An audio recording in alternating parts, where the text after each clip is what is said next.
Dear students, today we will discuss about Z parameters. Two port network में कितने parameters होते हैं ये हमने पिछली बार देखा था, 6 पैरामीटर्स होते हैं.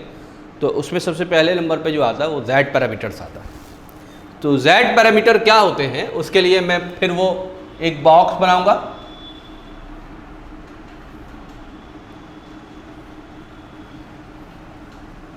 और इस बॉक्स के दोनों तरफ मैं 2 पोर्ट बनाऊंगा. लेफ्ट हैंड साइड पे जो पोर्ट होगी कन्वेंशनली वो इनपुट पोर्ट है, पोर्ट 1 है, और राइट हैंड साइड पर जो पोर्ट है वो पोर्ट 2 है और आउटपुट पोर्ट कहते हैं हम उसको. तो यहाँ जो वोल्टेज होंगे वो होगा V1 और इसको मैं DC मान लेता हूँ तो पोलैरिटी भी शो कर देता हूँ. Suppose this is I1. So this is port 1. Input port के वोल्टेज और करंट है ये डिपेंडेंट होंगे इंडिपेंडेंट होंगे अभी हम तय कर लेंगे, अभी हम डिसाइड करेंगे. देन V2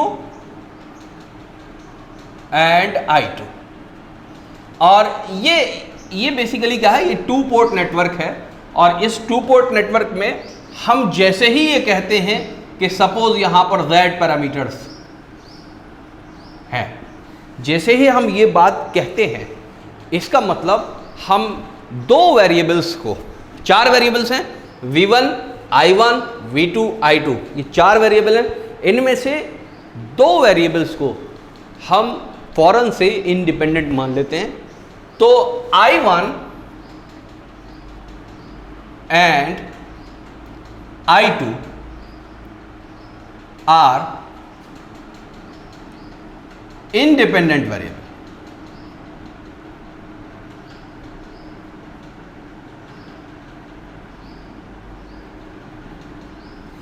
इंडिपेंडेंट वेरिएबल्स हैं इसलिए यहां पर Z पैरामीटर्स, ठीक. और ये 2 पोर्ट नेटवर्क है. And V1 and V2 are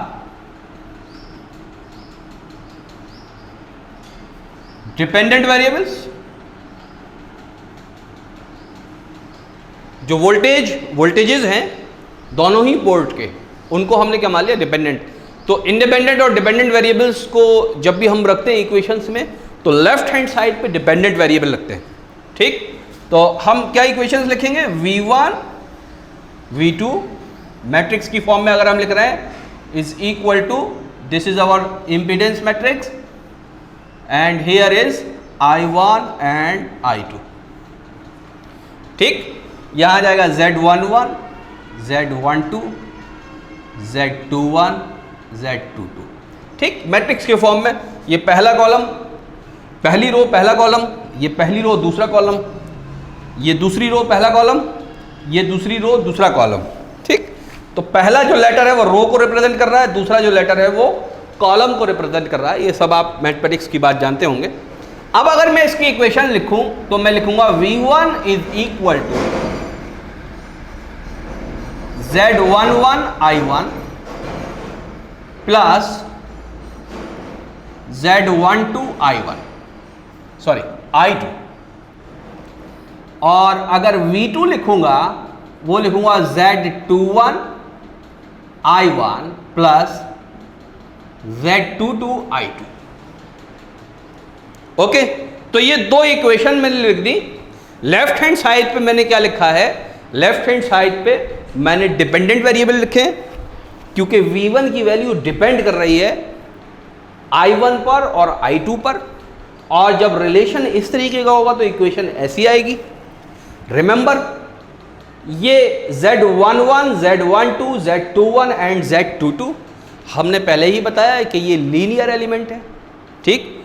तो ये इक्वेशन जो होगा इनमें जो रिलेशन होगा V1 और I1 में, तो V1 लीनियरली डिपेंड करेगा I1 और I2 पर, ठीक. 2 बातें हुई. Now our next aim is to find the value of Z11 Z12 Z21 and Z22. इन चारों पैरामीटर्स की हमको वैल्यूज निकालनी है. तो हम कैसे निकाल सकते हैं इनकी वैल्यूज, ये समझिए. जब हमें वैल्यू निकालनी होती है किसी भी पैरामीटर की, जैसे Z11 की निकालनी है, तो इसका मतलब हमें I2 को 0 करके हम इसकी वैल्यू निकाल सकते हैं. I2 को जीरो करने का मतलब क्या होता है?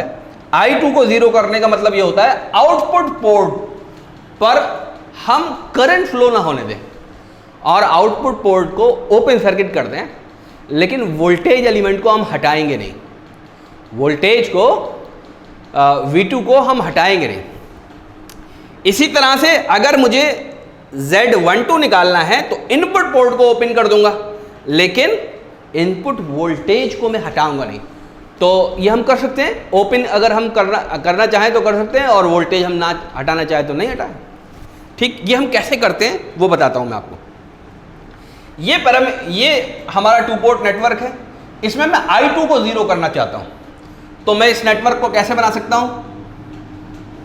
ये और black box, here V1 and I1 flow कर रहा है, हमें उससे कोई मतलब नहीं है, हमें I2 को जीरो करना है। ये V2, I2 को जीरो करने के लिए मैं यहां से ओपन कर देता हूं। हमें क्या करना है? I2 is equal to zero करना है। अब होता क्या है कि जब मैं यहां से जीरो करता हूं और लिखता हूं I2 is equal to zero, तो स्टूडेंट्स को यह कंफ्यूजन होता है कि V2 तो यहां कनेक्ट हुआ ही नहीं। तो मैं कहता हूं यहां से जीरो मत करिए, आप नीचे वाली लाइन से जीरो कर दीजिए, नीचे वाली लाइन को ओपन कर दीजिए, है इसको ग्राउंड टर्मिनल मान के।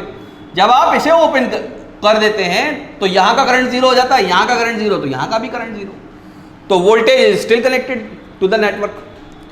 ठीक, अब हमको निकालना है Z11, तो Z11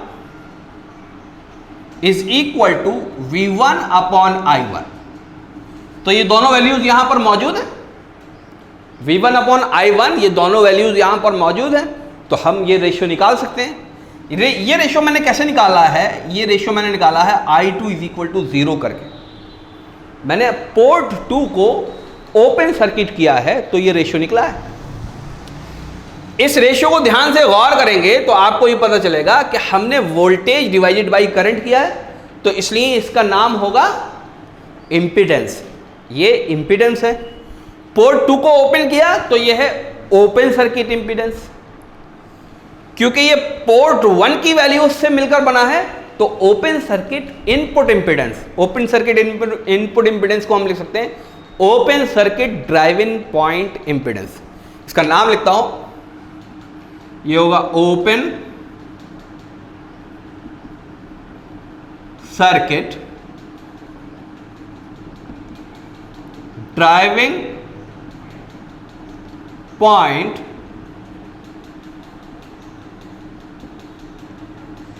इंपीडेंस।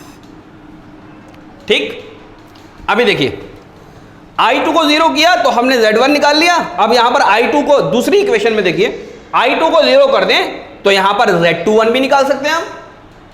ठीक, तो Z21 अगेन, Z21 कैसे निकलेगा? V2 upon I1, V2 upon I1। तो सर्किट के अंदर इस वक्त भी V2 और I1 मौजूद है, तो हम रेशियो निकाल सकते हैं। और ये कैसे निकाला हमने? I2 is equal to zero करके। अब देखिए इस रेशियो को देखिए, ये भी वोल्टेज अपॉन करंट है, तो ये इंपीडेंस है। ये भी पोर्ट 2 को ओपन करके हुआ है, तो ये ओपन सर्किट इंपीडेंस है। लेकिन यहां खास बात यह है कि पोर्ट 2 का वोल्टेज है और पोर्ट 1 का करंट है, तो ये बेसिकली ट्रांसफर इंपीडेंस है। ठीक, ये डायरेक्ट इंपीडेंस नहीं है, ये ट्रांसफर इंपीडेंस है। तो इसका नाम क्या होगा फिर? Open circuit forward transfer impedance. Forward क्यों कह रहे हैं हम? क्योंकि आउटपुट पोर्ट का वोल्टेज है और इनपुट पोर्ट की करंट, तो हम इसका नाम लिखते हैं ओपन सर्किट फॉरवर्ड ट्रांसफर। ये ट्रांसफर वर्ड क्यों आया है? क्योंकि एक पोर्ट का वोल्टेज है और एक पोर्ट का करंट है, और यहां क्या हो जाएगा? इंपीडेंस। दो पैरामीटर हो गए। अभी हम तीसरा भी कर लेते हैं। ठीक, तीसरा मैं यहां पर करता हूं। ताकि सारे आपको एक साथ नजर आते रहे। अब मैं क्या करता हूं कि इस वाले सर्किट के अंदर इस करंट I1 को जीरो करता हूं, तो मैं इसको कनेक्ट कर देता हूं और I2 की वैल्यू अब यहां पर मौजूद है। अब मैं क्या करता हूं कि इस पोर्ट 1 को ओपन कर देता हूं, तो I1 कैसा हो जाएगा, जीरो। तो यहां मैं हेडिंग में लिख देता हूं I1 is equal to zero. Okay, तो ये दो बातें हो गई। अब मैं I1 को जीरो कर चुका हूं, तो मैं रेशो ले सकता हूं Z12 is equal to V1 upon I2। Z12 is equal to V1 upon I2 when I1 is equal to, देखिए ये इक्वेशन मैं इस फिगर के लिए लिखवा रहा हूं, जबकि मैंने I1 को जीरो कर दिया, पोर्ट 1 को ओपन कर दिया। इसको देखिए ध्यान से, ये भी वोल्टेज अपॉन करंट है, तो क्या चीज है, ये इंपीडेंस है। इस पर मैंने इनपुट पोर्ट को ओपन किया है, तो ये ओपन सर्किट इंपीडेंस है। यहां पर इनपुट वोल्टेज है और आउटपुट करंट है, तो ये बेसिकली ट्रांसफर इंपीडेंस है, लेकिन रिवर्स ट्रांसफर इंपीडेंस है। तो इसका मैं नाम क्या लिखूंगा, इसका नाम लिखूंगा open circuit reverse transfer impedance. एक बात हो गई। अब मैं चौथा मैं यहां पर सॉल्व कर देता हूं, और मिटाऊंगा नहीं, मैं एक साथ मिटाऊंगा जब मिटाऊंगा, ताकि आप, और ये दो लाइन भी मैं इरेज कर देता हूं, इनकी ज़रूरत फिलहाल नहीं है। अब देखिए फोर्थ वन मैं कर रहा हूं, Z22 रह गया हमारा। Z22 किसके बराबर होगा, V2 अपॉन I2, क्योंकि हम I1 को जीरो कर चुके हैं। तो Z22 is equal to V2 upon I2 when I1 is equal to zero. ये भी रेशियो वोल्टेज और करंट का है, तो ये इंपीडेंस है। इनपुट पोर्ट को हमने ओपन कर दिया है, तो ओपन सर्किट इंपीडेंस है। आउटपुट की वैल्यूज हैं, तो यानी आउटपुट इंपीडेंस है। तो इसका नाम क्या लिखूंगा मैं, open circuit, open circuit output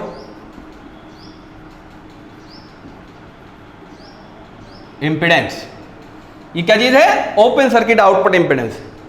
इन पैरामीटर्स को ध्यान से देखिए, ये सारे के सारे ओपन सर्किट पैरामीटर्स हैं, इसलिए इस Z पैरामीटर का नाम और मैं क्या दे सकता हूं, ओपन सर्किट पैरामीटर्स। इन सारे पैरामीटर्स को आप देखिए ध्यान से, तो सारे के सारे ये इंपीडेंस हैं, इंपीडेंस पैरामीटर है।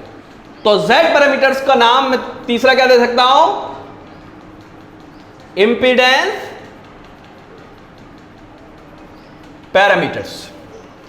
तो ओपन सर्किट पैरामीटर्स हैं, ये इंपीडेंस पैरामीटर्स हैं। बीच में इनके चार अलग अलग नाम हैं, एक ड्राइविंग पॉइंट इंपीडेंस है या इनपुट इंपीडेंस है, सबसे आखिरी वाला आउटपुट इंपीडेंस है, और बीच वाले दो में फॉरवर्ड ट्रांसफर और रिवर्स ट्रांसफर लिखा हुआ है। इसमें अक्सर स्टूडेंट्स को कंफ्यूजन हो जाता है कि कौन सा फॉरवर्ड है कौन सा रिवर्स, तो आप किसी एक को याद कर लीजिए, दोनों को याद करेंगे तो कंफ्यूजन हमेशा रहेगा। दूसरी बात, अभी ये सारे फॉर्मूले आपके सामने हैं या आपकी कॉपी पे लिखे हुए हैं, तो देखकर बताना आसान है। लेकिन आपसे कोई अचानक पूछ ले कि बताओ भाई Z21 किसके बराबर होगा, Z21 किसके बराबर होगा, अचानक पूछ ले, आपके सामने ये फॉर्मूला ना लिखा हो, तो इसको लिखेंगे कैसे। याद रखिए ये इंपीडेंस पैरामीटर है, तो यहां पर वोल्टेज आना है और नीचे करंट आना है, और एक करंट हमारा जीरो होना है। अब 1 2 का मसला रह गया कि 1 और 2 कैसे लगाएंगे हम। बहुत आसान है, ध्यान से देखिए। यहां पर Z12 में ऊपर 1 लगाते हैं, नीचे 2 लगाते हैं।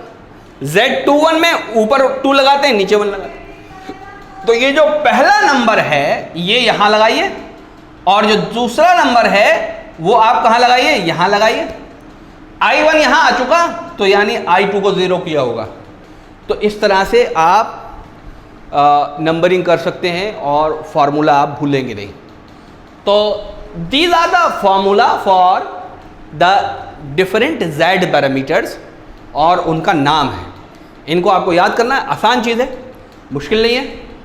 इसके बाद हम इसके इक्विवेलेंट सर्किट की बात करते हैं। इक्विवेलेंट सर्किट क्या होता है, ठीक? तो I hope that you people have an idea about independent and dependent sources. तो हम पहले इसको मिटा देते हैं, रब कर देते हैं, उसके बाद हम उसकी बात करेंगे।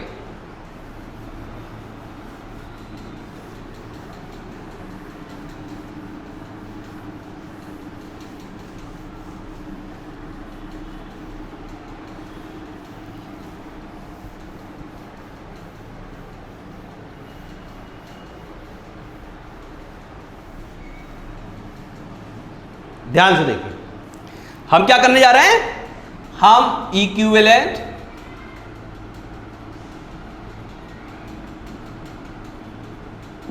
Circuit of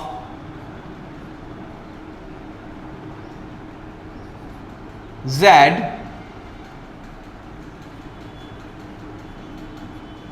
for Z parameters, ठीक है? Equivalent circuit for Z parameter. Z parameters का इक्विवेलेंट सर्किट क्या होगा? हमने अभी क्या बनाया, हमने एक ब्लैक बॉक्स बनाया, और यहां पर हमने वोल्टेज लिखे, यहां पर हमने करंट लिखे, ठीक? तो ये तो ब्लैक बॉक्स हो गया। इसका अगर इक्विवेलेंट सर्किट हम पता करना चाहते हैं in terms of Z parameters क्या होगा, तो इक्वेशन लिख लेते हैं पहले।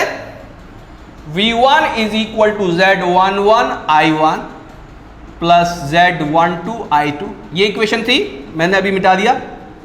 Z21 I1 plus Z22 I2, ये 2 इक्वेशंस थी। इन इक्वेशंस का इक्विवेलेंट सर्किट क्या होगा, इन इक्वेशन से कैसे हम इक्विवेलेंट सर्किट बना सकते हैं? तो आप इसको केवीएल फॉर्म में लिख लीजिए। स्टैंडर्ड केवीएल फॉर्म क्या होती है? स्टैंडर्ड केवीएल फॉर्म होती है कि इक्वल टू के एक तरफ 0, बाकी तरफ सारे वोल्टेजेस का सम, ठीक? तो मैं कैसे लिख सकता हूं, V1 माइनस, इस इक्वेशन को लिख रहा हूं, ध्यान से सुनिए। इसको मैं दूसरे कलर से लिख देता हूं ताकि एक अलग इंप्रेशन आ जाए आपको फौरन ही। इस इक्वेशन को लिख रहा हूं, पहली इक्वेशन को V1 minus Z11 I1 plus, sorry ये भी माइनस होगा, minus Z12 I2 is equal to 0। ये पहली इक्वेशन आ गई जिसमें मैंने एक तरफ वोल्टेज सोर्स कर लिया। ध्यान से देखिए, ये क्या चीज है, this is the voltage, what about this, this is the voltage, what about this, this is the voltage. तो 3 वोल्टेज टर्म्स हैं जो ऐड हो रही हैं और ऐड होकर 0 आ रही हैं। इसका मतलब एक क्लोज सर्किट है, ठीक, जहां पर केवीएल लगाया जा सकता है, कंप्लीट सर्किट है। इसको मैं कैसे बनाता हूं, इसको मैं ऐसे बनाता हूं, ध्यान से देखिए।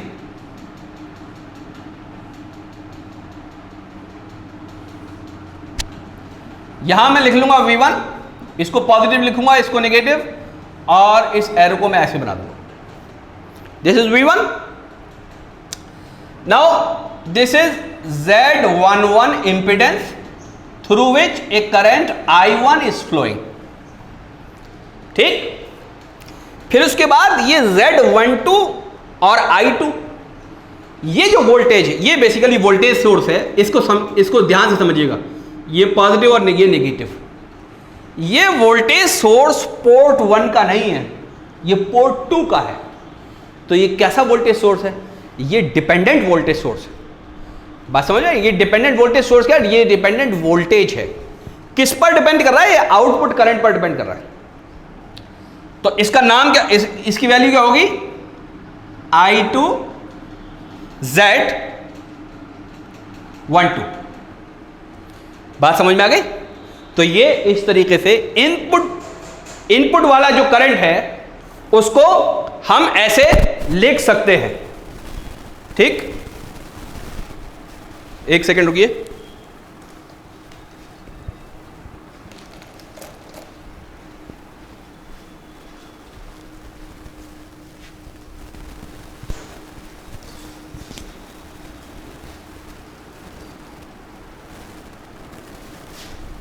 नाउ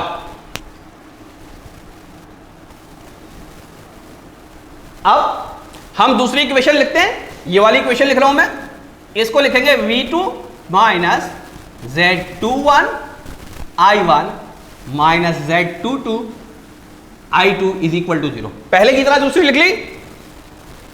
ये भी एक वोल्टेज सोर्स, ये एक वोल्टेज और ये एक वोल्टेज। अब देखिए मैं इसी सर्किट में दूसरा पार्ट लगाने जा रहा हूं, ध्यान से देखिएगा। ये V2 लगा दिया मैंने यहां पर, ये एरो बनाकर पोलैरिटी शो कर दी। इसके अंदर एक करंट, एक सेकेंड, इसके अंदर एक करंट फ्लो हो रहा है I2, ये वाला पार्ट, और ये हो जाएगा आपका Z22।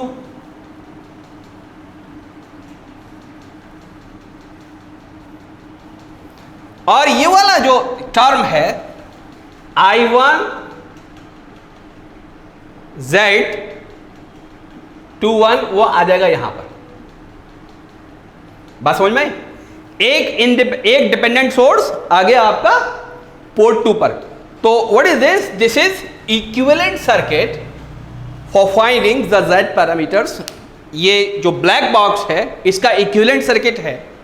अगर हम I2 और I1 को इंडिपेंडेंट सोर्सेज मानते हैं और इंडिपेंडेंट वेरिएबल्स मानते हैं और वोल्टेजेस को डिपेंडेंट वेरिएबल्स मानते हैं, ठीक। सो दिस इज सो, ये आपको याद रखना है। ऐसे ही हम आगे भी देखेंगे, इसके ऊपर न्यूमेरिकल करेंगे, इसकी कुछ कैरेक्टरिस्टिक, कुछ पैरामीटर्स देखेंगे आगे। ओके, इसको नोट कर लीजिए।